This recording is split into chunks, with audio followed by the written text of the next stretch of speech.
விஜயை காண வந்த ரசிகர்கள், விஜய் பேச்சு கேட்க வந்த ரசிகர்கள் ஏறக்குறைய 41 பேர் உயிர் பிரிந்தது. பல பேர் தீவிர சிகிச்சையில் மருத்துவமனையில் சேர்க்கப்பட்டார்கள். தனி விமானத்தில் சென்று சென்னை இல்லத்தில் ஓய்வெடுக்க சென்ற நடிகர் விஜய் சிறிதளவு கூட வருந்தியதாக தெரியவில்லை, மனவேதனைப்பட்டதாக தெரியவில்லை.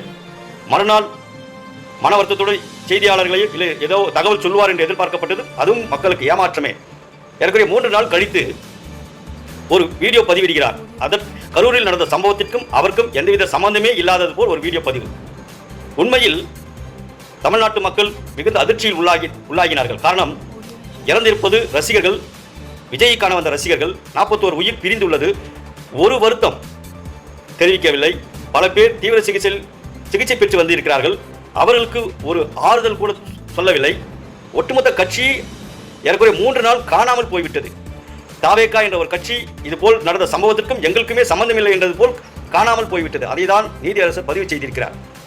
அது மட்டுமல்லாமல் ஏன் விஜயை எஃப்ஐஆர் பதிவு செய்யவில்லை? முதல் குற்றவாளி எங்களை பொறுத்தவரை விஜய். இவரை காண வந்தவர்கள் தான் அங்கு 41 உயிர் பிரிந்துள்ளது. அங்கு இது போன்ற சம்பவங்கள் நடந்துள்ளது. குறைஞ்சபட்சம் ஒரு தலைவருக்கு உண்டான பண்பே இல்லாதது போல் தெரிகிறது. ஒரு தலைவர் சம்பந்தப்பட்ட இடத்தில் பிரச்சாரத்திற்கு வருகிறார் என்றால் அடுத்த கட்ட நிலையில் இருப்பவர்களை கேட்டு அறிவார். எவ்வாறு அங்கு இருக்கிறது நிலைமை, எவ்வாறு நான் போய் பேசலாமா, இது போன்று ஒரு தலைவர் கேட்பார். அங்கு குடிக்க தண்ணீர் இல்லை. ஏறக்குறைய 6-7 மணி நேரம் காத்திருக்கிறார்கள்.